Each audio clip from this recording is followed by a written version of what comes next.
गिबि गिबियावनो आङो दिनैनि नैबे क'क्राझार जिल्लानि सिङाव थानाय सेरफांगुरि बाजाराव इउनिटि फराम अफ एक्स.एन.डि.पि. जोंनि सानसे समनि एन.डि.पि.नि आफादगिरि मानगोनां रन्जन दैमारि सारनि जे गाबोन जे मोनसे CBI केसखौ लानानै सुप्रिम कर्टआव मोनसे हियारिं जानो गोनां, बे हियारिं जानो गोनां रिजाल्टखौ मोजाङै मोजां पजिटिभ रिजाल्ट मोनगोन मिजिं आरो आसा थिनायनि गेजेरजों दिनै इउनिटि फराम एक्स.एन.डि.पि. मोनफ्रोमबो जिल्लायाव मिरुनि मेसेज हरजानाय बाजि, मिरुजों मेसेज हरजानाय बाजि दिनै prayer and peace candle lighting मोनसे आर'ज गाबनाय मोनसे हाबाफारि लादों। गुबै उद्देश्यआनो जाहैबाय जे दिनै जोंनि एन.डि.पि.नि फाउन्डार मानगोनां रन्जन दैमारिया थांनाय 2020-27 जानुवारियाव बिथाङाबो सासे पिस एकर्डनि सासे सुप्रिम सिगनेटरिमोन। नाथाय सिगनेटरिब्लाबो दिनै 4 बोसोरनि बारनोसै बिथाङा दिनै जेलावनो दिनै थाफिननो बायध'था जाबाय। आरो बेजों लोगोसे सेन्ट्रेल जेलाव दं जोंहा 54 जन लिडार आरो केडार्सफोर दङ आरो बांलादेशआव दं, नेपालाव दङ, भुटानाव दङ, गुबुन गुबुन स्टेटआव दङ। दा बैसोरखौ जों दिनै गोसोखांनानै लोगोसे गाबोननि रन्जन दैमारि सारनि CBI मोनसे हियारिंआव मोजां मोनसे फिथाइ मोनगोननि बा गनांगौनि नोजोर बोनानै दिनै इउनिटि फरामा मोनसे आर'ज गाबनाय केन्डेल लाइटिं हाबाफारि लानाय जादों। दा बेखौनो दिनै जों बुंगोन इउनिटि फराम हिसाबै थांनाय 2020-27 जानुवारि बिटिआर एकर्ड जाखांनायनि उनावहाय बिटिआर एकर्ड सिगनेटरिफ्रानो दिनैहाय बर्तमान दिनै सरकारखौ सलायदों। बे सरकार सलायसेयावबो जोंनि बर'नि दैदेनगिरिफ्रा थासेयावबो दिनै मानगोनां रन्जन दैमारि सारा सासे सिगनेटरिब्लाबो दिनै उदां अख्राङाव लाबोनो हायाखिसै बा गबोनो हायाखिसै। बेखौ लानानै जोङो बारग' एन.डि.पि. हिसाबै जोबोद दुखु मोननाय जादों। बेनिखायनो जोङो बारग' एन.डि.पि.फ्रा सानसे समाव जोङो आलाय सिलायमोन, लेथेर फेथेरमोन। सोरबा रन्जन दैमारि, सोरबा धीरेन बर', सोरबा गबिन्द बसुमतारीमोन, सोरबा एसमोन। दिनै बेफोरबायदि आलादा आलादा थानाय आफादफोरखौ जोङो गावसा गावसि बारग' एन.डि.पि.फोरखौ जों ज' खालामनानै जोंनि गेजेराव मोनसे इउनिटि बा अनलायनाय थासारिखौ लाबोनो थाखाय जों मोनसे थांनाय 2022 अक्ट'बराव मोनसे इउनिटि फराम एक्स.एन.डि.पि. जों दाफुंना लानो हाबाय। लोगोसे बे इउनिटि फराम एक्स.एन.डि.पि. रेजिस्ट्रेसनबो जाबाय। दा बे इउनिटि फराम एक्स.एन.डि.पि. जोंनि दानानै लानायनि गेजेरजोंनो जोङो जोंनि माखासे दैदेनगिरि लिडार्सफोरखौ दैमारि सारखौ लानायनि गेजेरजों जोङो दिनै जेसेबां हायो एसेबां जोङो नारा नाथा जोङो दिल्लीसिम 2 टाइम थांबाय। जों सावरायबाय, मानो गवाखै एकर्ड जाखांनायनि उनावबो जों गोबांबार जों सावरायबाय। लोगोसे आसामनि चिफ मिनिस्टारजोंबो जोङो थांनाय 2013 आगस्टआव जों सावरायबाय। दिनै रन्जन दैमारिखौ गनांगौनि थाखाय आरो माखासे जोंनि जेसेबांनाखि केसफोर दङ बेफोरखौ मोनसे फ्रि खालामनो होनो थाखाय जों दिनै सावरायदों। नाथाय दिनै जाय बुस्थुखौ जोङो मावनाङामोन, जों दिनै इउनिटि फराम एक्स.एन.डि.पि. दानांगौनि प्रयजनानो गैयामोन। दिनै जोंहा बिटिआर एकर्ड दानि दैदेनगिरि इउपिपिएल सरकारनि मानगोनां प्रमद बर' दैदेननाय, डेपुटि चिफ गबिन्द बसुमतारी सारमोननि दैदेननाय बे इउपिपिएल सरकारनि गेजेरजोंनो जोङो मिजिं थिदोंमोन जे जोंनि रन्जन दैमारिजों लोगोसे गासैबो लिडार केडार्सफ्रा जाहाथे उदां अख्राङाव फैनो होनना जों मिजिं थिदोंमोन। नाथाय दिनै जों नुवाखिसै।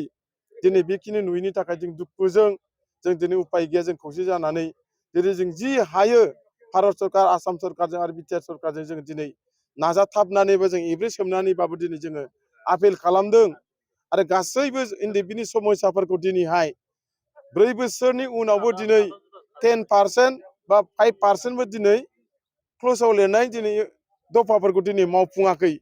बे मोनसे जोंनि थाखाय दुखुनांथाव। बेनिखायनो जों बुंगोन दानि जितु सरकार मानगोनां प्रमद बर'नि दैदेननाय इउपिपिएल सरकार जों खावलायगोन जेलाव थानाय गासैबो लिडार केडारफोरखौ उदांखौ लाबोनांगौ आरो एनडिबिनि जेसेबांनाखि क्ल'जफोर दङ गासैबो क्ल'जफोरखौ जाहाथे थाबैनो मावफुंना होनांगौ।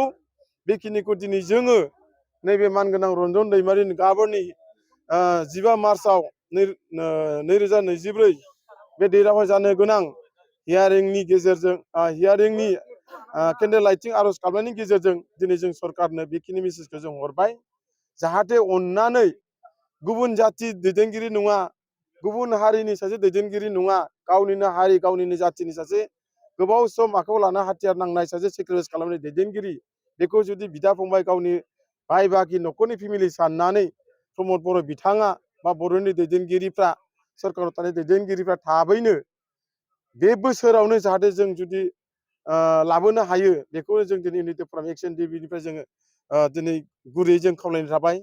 जुदि बायसान्स जुदि जोंनि खावलायनायखौ जुदि जोंनि साननाय बायदि जुदि जाफुङाब्ला जों उपाय गैया सम आरो थासारिखौ लानानै जोङो खामानिखौ जों मावनो बाध्यता जागोन।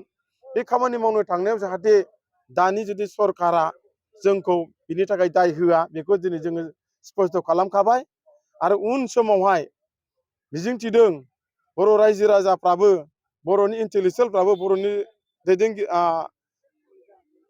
मेलेमजिबि बिथांमोनाबो रन्जन दैमारि सारखौ गहोनांगौनि थाखाय सेन्ट्रेल जेलाव थानाय दैदेनगिरि लिडारफोरखौ गहोनांगौनि थाखाय आरो माखासे केसफोरखौ फ्रि खालामना होनांगौनि थाखाय जाहाथे बयबो सरकारनि सायाव जाहाथे एसेब्लाबो आपिल खालामो बेखिनिखौ आं इउनाइटेड फराम एक्स एनडिबिनि जानानै दिनै नैबे रन्जन दैमारिनि गाबोननि हियारिंनि मोजां रिजाल्ट मोनगोननि गेजेरजों जों मोनसे दिनै केन्डेल लाइटिं गिबियावनो मिडिया नायगिरिफोरनिसिम आं इउनाइटेड फराम अफ एक्स एनडिबिनि जानानै गाहाम हामलायनाय जासिहरग्रोबाय जे दिनै जोङो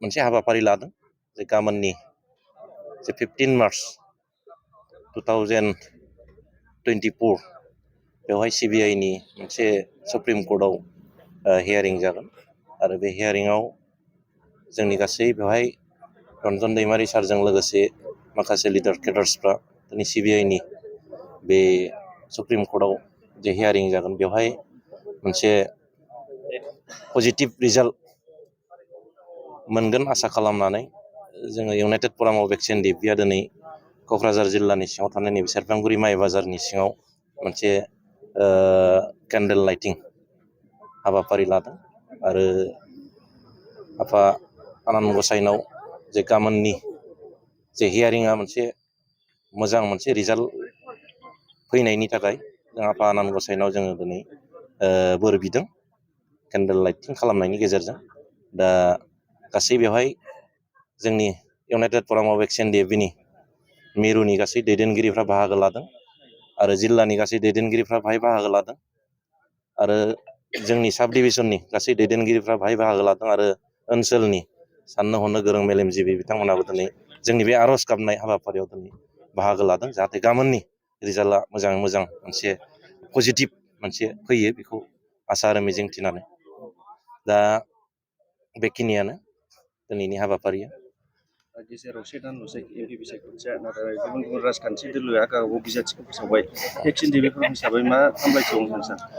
एक्सुवेलि जोङो इउनाइटेड फराम अफ एक्स एनडिबि हिसाबै जोङो नैबे बिसायख'थिनि बेलायाव जोङो दासिमबो मोनसे जोंनि अर्गानाइजेसननि मोनसे जों सावरायलायनाय मोनसे थख' जों सावरायलायनाय जायाखै आरो मैया जे बिजाथि फोसावजेनबाय जायफोर बिजाथिफ्रा दिनै हारिनिनो बा जाथिनिनो मोनसे खामानि मावहैनो हाथों जों बेखौ खावलायो जोङो इउनाइटेड फराम अफ एक्स एनडिबि हिसाबै जाहाथे बर'नि गेजेरावनो जाहाथे देरहालांनांगौ आरो जोङो इउनाइटेड फराम अफ एक्स एनडिबि हिसाबै मोनसे थख' जोंनि गेजेराव जोङो दिनैसिम सावरायलायनाय जायाखै आरो सावरायनायनि गेजेराव जों मेसेजखौ होनाय जागोन। साख्रि नागिरग्रा सुबुंफोरनि थाखाय गोजोनथाव खौरां। गिबि खेबनि थाखाय आरबि मेथमेटिक्स सेन्टारा बाक्सानि सदर मसलफोराव गासै कम्पिटिटिभ एग्जामनि थाखाय गोदानै कचिं सेन्टार बेखेवनो थांगासिनो दं। जायफोर सुबुंफ्रा गोजान जायगायाव थांनानै कम्पिटिटिभ एग्जामनि थाखाय कचिं लानो हायाखैमोन बिथांमोना बे बारनिफ्राय बे कचिंनि खाबुखौ आरबि मेथमेटिक्स सेन्टारनि जोहै मसलफोराव मोननो हासिगोन। बे कचिं सेन्टाराव बिथांमोना direct requirement third and forth grade railway SSC army GD Agniveer bank police आरो टेट आनजादफोराव जिरायनो हानाय बायदि रोंगौथि गोनां फोरोंगिरिजों फोरोंथाय होनाय जागोन। बे कचिं सेन्टारनि सोमोन्दै आबुङै मिथिनो थाखाय 9101 450 597 6900 5847 14 आरो 9365 1322 जानबुं अनजिमायाव खौरां लानो हागोन।